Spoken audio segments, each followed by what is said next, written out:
You believe your limitations are real, that the weight you carry is yours to bear.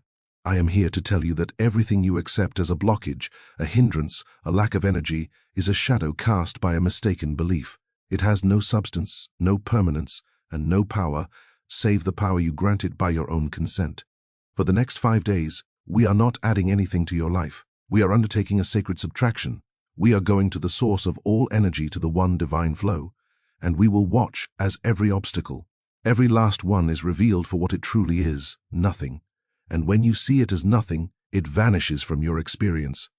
This is not slow work. It is the instantaneous recognition of truth, and it works with a speed that will startle you. What you will discover here is not a method, but a revelation. You will see through the illusion of a separate, struggling self, and come to rest in the infinite wellspring of your being. This is the great awakening to the energy that has never been blocked, only overlooked. If this speaks to that in you which knows it is free, then take this first step as a sacred act. Subscribe to this channel and join this conscious communion. Then comment with the number 111, not as a mere symbol, but as your inner affirmation of new beginnings, declaring your readiness for this divine uncovering to commence. The recognition begins not with a grand external event, but in the quiet moments of your own perceived lack. Consider that familiar sensation you call fatigue at midday, that mental fog you accept as your own limitation, or the simmering resentment you feel when a demand is placed upon you. The immediate inner tightening that whispers, "I have nothing left to give." You have labeled these experiences as your personal energy blockages, solid and real. You have built a life around navigating them, conserving your supposed resources, and protecting your fragile vitality from a world that seems designed to deplete it. This entire framework, this entire struggle, is built upon one fundamental assumption, that you are a separated container of energy, vulnerable to being drained and blocked by forces outside of yourself. What if this foundational assumption is the primary error? What if the very lens through which you view your life is casting the shadow you are trying to escape? The work, then, is not to fix the shadow, but to adjust your position relative to the light. Every so-called blockage, the procrastination, the lack of motivation, the chronic tension in your shoulders, the feeling of being emotionally drained after a conversation, is not a thing in itself. It is an effect, a symptom of looking away from the source. It is like feeling cold and dark because you have turned your back to the sun, then laboring to manufacture your own heat and light through tremendous personal effort, all the while believing the cold is your own true condition. You are attempting to solve a problem within the dream instead of awakening from the dream of separation itself. The weariness you feel is not a sign of a blocked energy channel. It is the exhaustion of the personal sense of self, the I striving to be its own source. It is the strain of a character in a play trying to generate the electricity for the stage lights, unaware of the infinite power grid that exists beyond the set. This is where the thrill of true spiritual work begins, not with a gradual improvement, but with a sudden and radical shift of attention. It happens in an instant. You are in the midst of that familiar tightening, perhaps stuck in traffic, feeling the rise of frustration, labeling it as a drain on your peace. And in a moment of simple, quiet willingness, you stop. You seize all mental arguments with the circumstance. You do not try to replace frustration with peace. You simply turn from the feeling. You look not at the traffic, not at the emotion, but through them toward the very awareness that is beholding them. You ask in that sacred silence, what is it that is aware of this frustration? What is the nature of this conscious presence that knows the feeling, the thought, the sound of the horn? In that inquiry, a subtle but monumental event occurs. You are no longer identified as the frustrated person in the car. You have become the space in which the frustration appears, and as the space you are untouched by the content. You realize the frustration, like a cloud, has no solidity. It is a temporary formation appearing in the vast clear sky of your own awareness, and the sky is not blocked by the cloud. The cloud is permitted to float within the sky. This is the instantaneous recognition. The blockage was never in your energy. It was in your identification. The moment you cease to identify as the container, you are revealed as the boundless continent. The feeling doesn't necessarily vanish instantly, but its power to define you to be your reality is severed. It is seen for the phantom it is. Now translate this to a deeper, more persistent pattern. Consider a long-standing sense of unworthiness, a feeling that you are not enough, that you must hide or perform. This feels like a profound blockage to the flow of love and creativity. See it as that same cloud, just darker and more persistent. Apply the same radical surgery of attention. When the feeling arises, do not analyze its childhood roots. Do not fight it. Turn your gaze to the one who is conscious of the feeling. Abide as that consciousness. You will discover a shocking truth. The feeling of unworthiness is made of thought and memory, but the consciousness aware of it is whole, pristine, and completely impartial. It does not share the characteristic of the feeling. It is not unworthy. It simply is. By abiding as that, you stop feeding the phantom with your identity. The old pattern, deprived of its central role in your self-definition, begins to lose its coherence. It may return, but each time you meet it, not as a truth, but as an appearance in the field of your true nature, its substance thins. You are not clearing a blockage. You are waking up to the fact that what you are can never be blocked. This is the continuous practice to live from the continent, not the container. To walk through your day as the open sky, not the passing weather. When a colleague speaks to you with condescension, feel the initial sting, the old energy of defense rising. Then, in the gap between the stimulus and the habitual reaction, remember, I am not the one being stung. I am the awareness prior to the sting.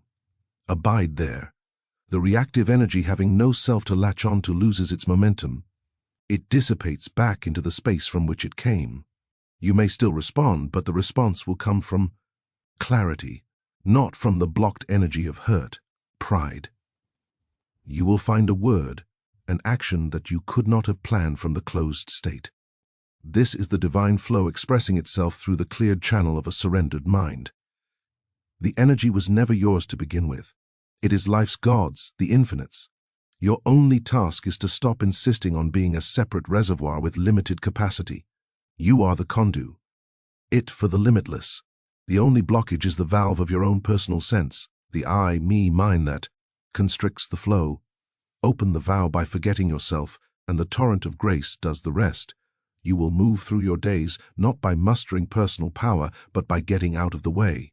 Decisions become clear, actions become effortless, not because you have more energy, but because you are no longer spending all your energy maintaining the illusion of a separate, vulnerable self. To move from the illusion of personal limitation into the boundless flow of divine energy requires a profound reorientation of our entire approach. We have spent a lifetime in sacred addition believing that our fulfillment, our peace, our power would come from acquiring more knowledge, more techniques, more positive attributes, more spiritual accomplishments. We have stacked practice upon practice, book upon book, in a sincere but misguided effort to build a self that is worthy, whole, and capable. This very effort, this building and adding, is the activity that casts the deepest shadow, for it reinforces the central figure of the separate seeker, the I that must improve. The transformation we speak of is not an improvement of that self. It is its disappearance in the light of what has always been present. This is the practice of sacred subtraction, the undoing, the letting fall away of everything you thought you were to reveal what you eternally are. Imagine your consciousness as a room cluttered with furniture. Each piece of furniture represents a cherished belief about yourself. I am a person who gets anxious under pressure. I am someone who needs 8 hours of sleep to function. I am not a naturally joyful person, must protect my energy from certain people. You have arranged your entire life around navigating this cluttered space. The spiritual path of addition is like bringing G in more furniture, a new affirmation, a new healing crystal, a new meditation cushion, hoping to arrange the clutter better. But the space remains confined. Sacred subtraction is the radical act of stopping all this interior decoration. It is sitting quietly and beginning to question the very substance of each piece. Is this anxiety a solid, real thing that is part of my eternal being? Or is it a passing vibration of thought and sensation that I have named, claimed, and furnished a whole corner for? The moment you question its permanence, its reality, you do not fight it. You simply stop believing it is a necessary part of the room. You see it as a temporary object, not as a structural wall. Take a daily example. The moment you wake up feeling a vague sense of dread about the day ahead, the old practice of addition would have you reach for a tool, recite a mantra, visualize a positive outcome, try to raise your vibration. These are all actions of the self upon the self. The practice of subtraction is utterly different. You lie there and you do nothing to the feeling. You refuse to label it my dread. You simply observe it as a phenomenon appearing in the aware space of your morning consciousness. You do not try to push it out or replace it with light. You inquire gently, to what is this feeling appearing? You turn your attention not to the content but to the context. You abide as the aware space itself. In that evidence, a miraculous shift occurs. The feeling unopposed and unowned begins to lose its coherence. It may still be present, but it is no longer central. It is like a knot in the air. When you stop tightening it with your identification, it begins to loosen on its own. You have not added peace. You have subtracted the you that was troubled. The peace was always there as the fundamental nature of the space. This subtraction is applied to the most ingrained structures of identity. Consider your relationship with a difficult person in your life. You have built an entire persona around this relationship, the long-suffering one, the righteous one, the victim, the fixer. Every interaction is filtered through this cluttered room of history and reaction. Sacred subtraction here means going into an encounter having consciously let fall away all those accumulated pieces. You walk into the room not as the character from your shared history, but as bare anonymous awareness. You listen not from your story, but from the silent space prior to story. When the habitual reaction arises, the defensiveness, the irritation, you do not adopt it as yours. You see it as a piece of old furniture floating by because you are not sitting in it, because you are not claiming it. Your response is not born from it.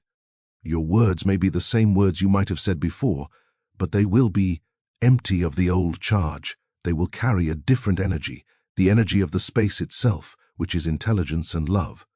The relationship cannot remain the same because you have ceased to be your side of the equation. The ultimate subtraction is the letting go of the seeker itself. You spend years seeking God, seeking enlightenment, seeking healing. The thrilling, almost disorienting truth is that what you seek is the seeker. The I that is longing for freedom is itself the only contraction, the only thing that seems to stand between you and the boundless freedom that is your nature. So the final most sacred act is to subtract this central figure in meditation.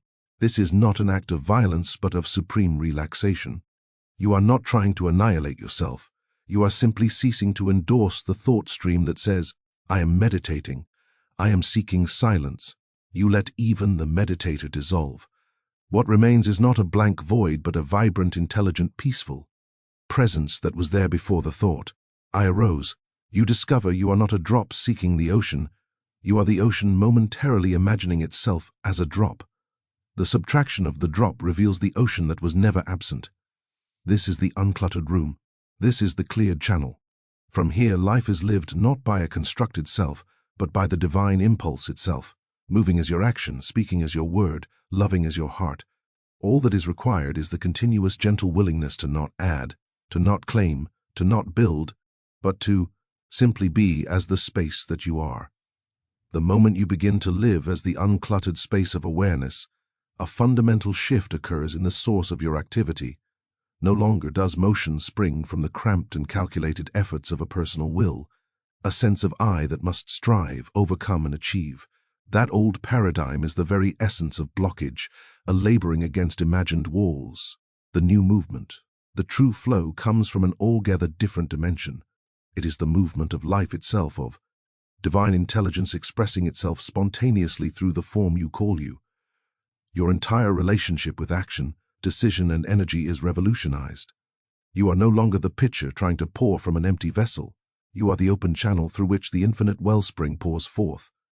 This is the transition from personal effort to divine flow, a shift so profound it turns struggle into grace and effort into inspiration. Consider the common experience of creative work. Perhaps you need to write a report, solve a complex problem, or have a difficult conversation. The old way, the way of personal effort, feels like a mental wrestling match. You sit down and you try. You grip the task with your will. You strain against resistance. You feel the mounting pressure of time and expectation. Your brow furrows, your shoulder tense. You are at war with the work itself, and the energy you expend feels like a finite resource being rapidly depleted. This is the self trying to be the source.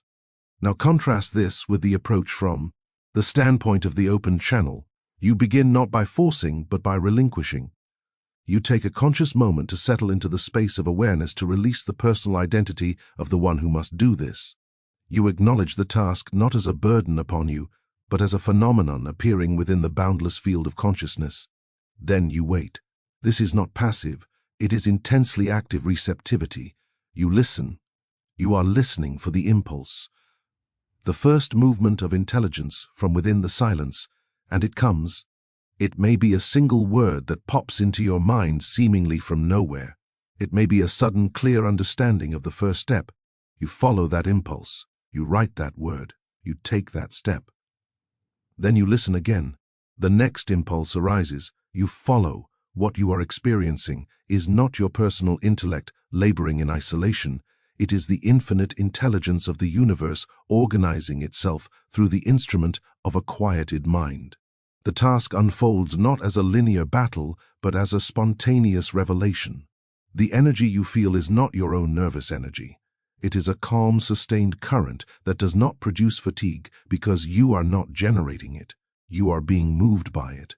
The difference is not in the outward activity, but in the inner posture. One is a state of contraction and friction. The other is a state of alignment and allowing. This principle transforms even the most mundane routines. Driving in traffic is no longer a contest of your patience against the world. It becomes an opportunity to be the still, observant space through which the scene of cars and highways flows. From that space, an appropriate action arises, a lane cha. NGE, a moment of braking, but it happens smoothly, almost intuitively, without the clenching narrative of my hurry or their incompetence. In conversation, you stop preparing your next argument while the other person speaks. You become the silent listening presence. From that deep listening, a response formulates itself, a response that often surprises you with its wisdom or compassion, a response you could not have calculated because it did not come from your stored library of personal reactions. It came from the intelligence of the situation itself flowing through the openness you provided. The most profound application is in the realm of healing and emotional turmoil. When a wave of grief, fear, or anger crashes over you, the personal effort approach is to manage it, to analyze it, to fix it, or to suppress it. This is you as a limited entity trying to handle a storm with a bucket. It is exhausting and futile. Shifting to the divine flow means you immediately cease all management. You turn your attention fully toward the feeling not as its owner, but as the open sky that welcomes the weather. You feel the sensation completely without naming it my sadness. You inquire what is aware of this.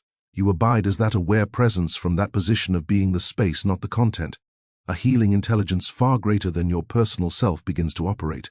It is the same intelligence that mends a physical wound without your conscious direction.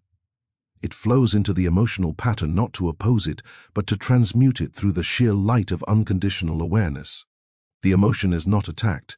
It is dissolved in a field vaster than itself. The action taken is not your anxious fixing, but the spontaneous, intelligent movement of life toward wholeness.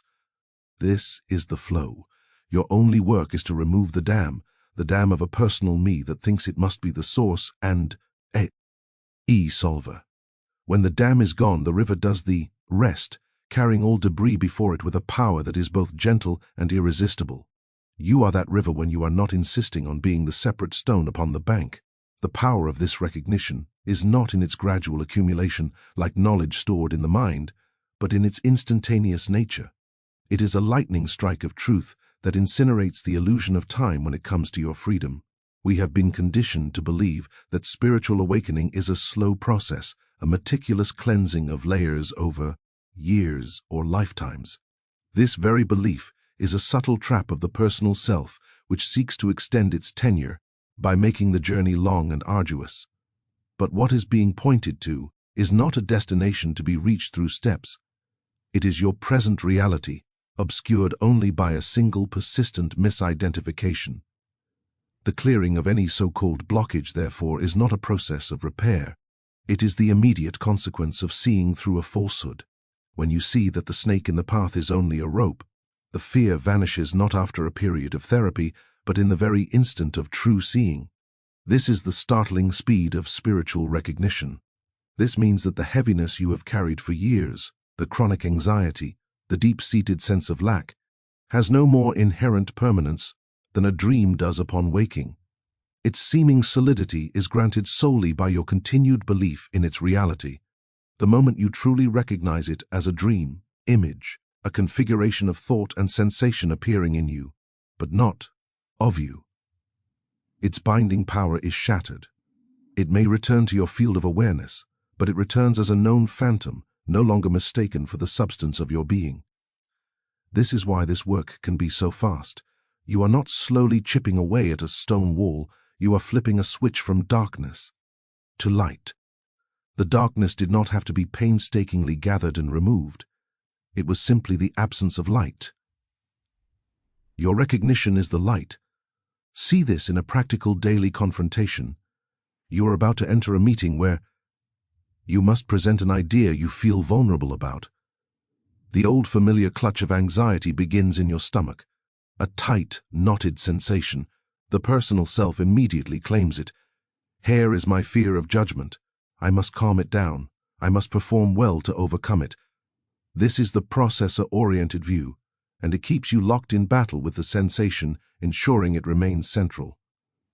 Now apply the instantaneous recognition in the very moment the clutch is felt. You stop. You do not follow the story of my fear. You turn your attention 180 degrees away from the content of the feeling and toward the actual raw sensation itself. Feel the tightness purely as a pattern of energy, a vibration. Now take one step further back. Ask what is it that is aware of this vibration. Do not answer conceptually. Rest as the knowingness itself. In that rest, a separation occurs. You are no longer in the knot. You are the space knowing the knot. And in that clear space of knowing, a revelation dawn. This sensation is not anxiety. That is a story. It is merely a sensation, and it is not hindering you, for you are the awareness prior to it. In that flash of recognition, the clutch loses its identity. It may still vibrate, but it is empty of meaning, empty of threat. It is a cloud passing. The shift took a second. The blockage, which was the identification with the feeling, was cleared not in time, but in timeless awareness. This instantaneous power is available for the deepest wounds. A memory surfaces, bringing with it a flood of shame from an event decades past. The old way is to enter the memory, refight the battle, ref the pain and try to heal it through understanding or forgiveness, a lengthy inner drama. The way of recognition is to see the entire event, the memory, the images, the shame as objects appearing on the screen of your present awareness. Your awareness is the screen. Is the screen ashamed? Is the screen damaged by the movie playing upon it? Of course not. The recognition is that you are the screen pristine and untouched, not the tragic movie. This seeing is immediate. It does not require you to rewrite the movie. It simply reveals the inviolable nature of the screen upon which all movies play. The shame seen in this light is deprived of its anchor. It may arise again, but each time it is met with this same recognition. Ah, this is content. I am the context. The emotional charge is drained not by years of processing, but by the persistent light of truth. This is the thrilling secret. Freedom is always one recognition away. It is not a matter of time, but of focus. You are not working toward a future state of clarity. You are unveiling the clarity that is your eternal condition right now. The only thing that seems to make it slow is the habit of turning away from this recognition, of lapsing back into the familiar identity of the sufferer, the seer, the one with a past. But each moment offers a fresh opportunity for the lightning strike. The moment you feel contraction, no matter its name, anger, boredom, insecurity, that is your signal. That is the rope mistaken for a snake. Do not analyze the rope. Do not meditate on how the rope got there. Simply look again with full attention. see it as rope. In that seeing, the fear vanishes, and with it the blockage that fear constructed. The energy that was bound up in maintaining the false identity is instantaneously released. It was never bound in the first place. It was only misdirected by a thought. When the thought is seen through, the energy is free, and it is recognized as what it always was. The unimpeded, intelligent, and loving flow of your own true nature, expressing itself here and now. This awakening reveals a truth so fundamental it redefines existence. The energy you have been seeking, straining to conserve, and lamenting the lack of, has never been absent, never been blocked, only perpetually overlooked. The search itself was the oversight. We have been like a man in a sunlit room, frantically searching for a lamp, convinced he is in darkness. While all the while the radiant light of day floods every corner, he does not see the light because he is looking for a smaller, manageable source he can call his own. Your inherent energy is not a commodity you possess. It is the very substance of what you are. It is the animating intelligence behind every heartbeat, the conscious presence reading these words, the boundless space in which the entire drama of your life unfolds. To speak of blocking it is as absurd as the sky blocking the sky. The sense of blockage arises only when attention becomes fixated upon the clouds, the thoughts, emotions, and sensations, and forgets the vast cloudless expanse that holds them. Feel this in the most ordinary moments.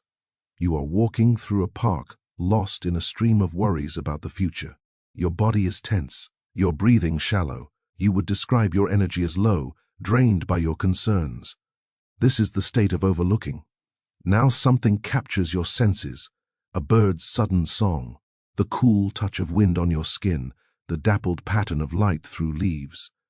For one unguarded instant, your mental narrative stops. You are simply there, fully present, perceiving. In that instant, notice what happens to your sense of energy. There is no longer a drained person walking. There is just walking, just hearing, just feeling. A vitality is present that feels fresh and inexhaustible. Where did it come from? It did not come from anywhere. It was revealed when the obsessive focus on the cloud of thought temporarily ceased, and you, perhaps without realizing it, rested as the expanse. That vitality is your native state. It was not created by the bird's song. The bird's song simply provided the gentle nudge that shifted your attention from the cloud to the sky. The energy was never gone. This is the crucial pivot, moving from trying to fix or manage your energy levels to recognizing yourself as the source. The former is the endless task of the personal self, like trying to paint the ocean blue while submerged within it. The latter is the simple, profound act of cessation, of stopping the effort to be a separate reservoir. When you feel that afternoon slump, that mental fog, the old pattern is to reach for a stimulant, coffee, a sugary snack, a frantic mental pep talk. This is you as a character, trying to inject energy into the scene. The recognition of your inherent energy follows a different path. You pause, you feel the slump fully, the heaviness in the body, the dullness in the mind. Instead of declaring it, my fatigue, you inquire, what is aware of this heaviness? What is the nature of this consciousness that knows the feeling of dullness? You are not asking the tired mind to answer. You are pointing attention back to its origin. As you rest as that knowing presence, a subtle but profound distinction emerges. The heaviness is an object. The awareness is the subject, and you are that. In this recognition, a curious thing happens. The sense of being a tired person begins to dissolve. The energy of pure awareness, which is clarity itself, begins to infuse the experience. It does not violently erase the bodily sensation. It pervades it with a knowing light. The sensation may remain, but it is no longer draining because it is no longer central to your identity. You are the aware spac. And the aware space is inherently vibrant, intelligent, and awake. Apply this to a more profound sense of depletion, emotional burnout from caring for others, or the deep weariness that follows a period of grief. The personal self is utterly overwhelmed, its resources spent to try to get your energy back. From this standpoint, it is like a bankrupt company trying to issue its own currency. It has no credibility. But the truth is, you are not that bankrupt entity. You are the ground of being upon which the entire experience of burnout is playing out. By shifting your identity from the exhausted character in the drama to the silent witness of the stage, you contact a dimension of energy that is not of the personal realm. This is not emotional excitement or physical vigor.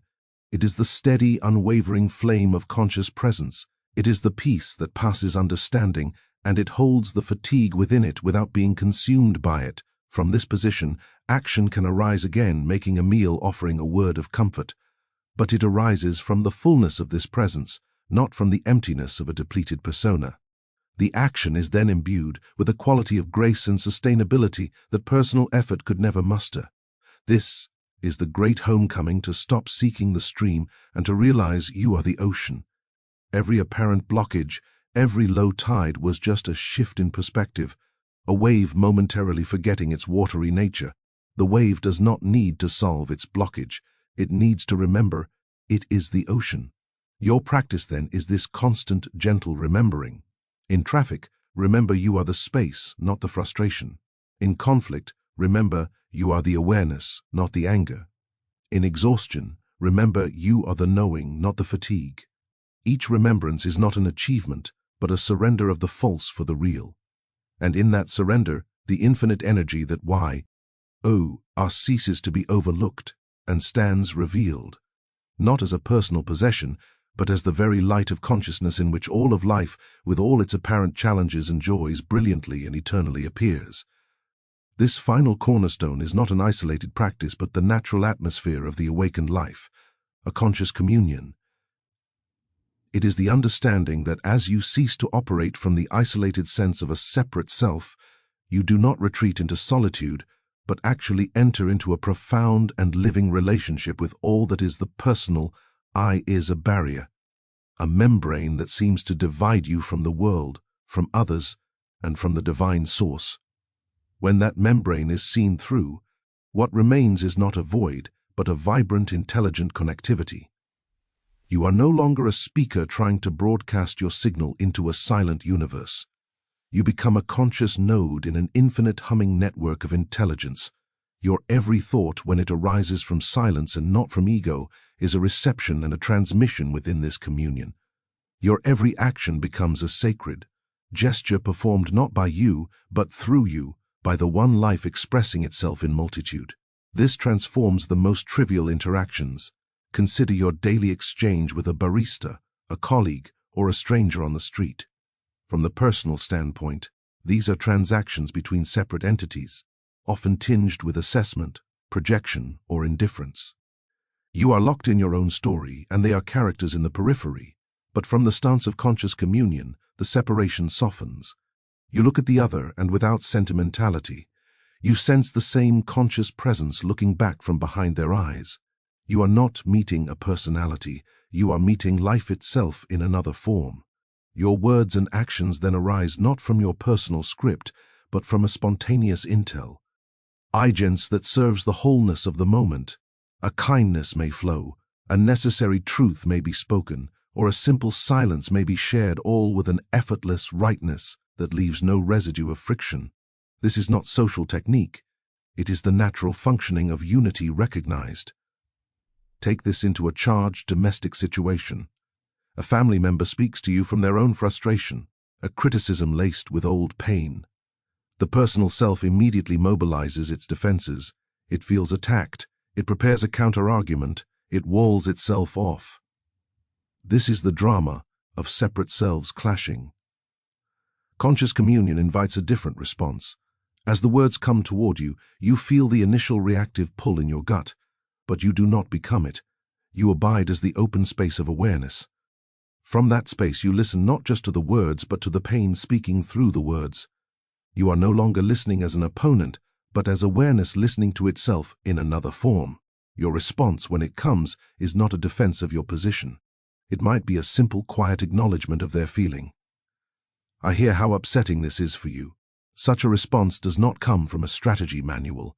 It is what the intelligence of the situation, flowing through your unblocked channel, naturally produces.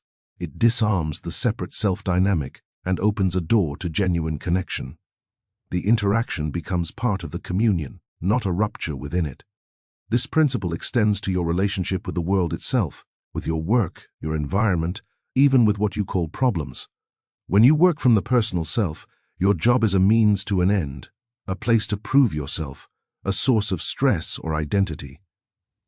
You are pitted against tasks and deadlines in conscious communion. Your work becomes a location where the infinite expresses a particular facet of its creativity. You approach your desk, your tools, your responsibilities with a sense of sacred collaboration. You ask silently, how would this task be accomplished by the intelligence that formed the galaxies? Then you listen. You become the instrument through which a report is written. A design is conceived, a patient is comforted. The fatigue of personal striving falls away because you are not carrying the burden of being the soul's source. You are cooperating with a source that is everywhere present. A problem is no longer a hostile object blocking your path. It is an invitation for the creative intelligence of the universe to manifest a solution through the openness of your mind. Ultimately, this communion is your direct link to the divine, to the source of all that is. Prayer from this understanding is not a petition sent outward, but a quiet alignment, an inner tuning, fork struck so that it may resonate with the infinite frequency. Meditation is not an escape from the world, but a deep immersion into the silent substance that is the world. In every moment of turning within, of resting as awareness, you are not leaving the communion. You are going to its very heart. You are joining the conscious circle where no you stands apart. To subscribe to this channel then is not to follow a personality, but to formally join this circle of awakening, to declare your intent to live from this truth. And to comment with the number 888 is not a superstition but a powerful symbolic act. It is the numeral of infinity laid on its side, a conscious choice to inscribe the eternal flow into this moment, affirming your recognition that you are not a separate seeker, but an integral conscious part of the boundless, ever-communicating whole. This is the commitment to live as the communion, letting every breath be a conversation with the divine, every encounter a sacrament, and every challenge an opportunity for the one intelligence to reveal its flawless unified action.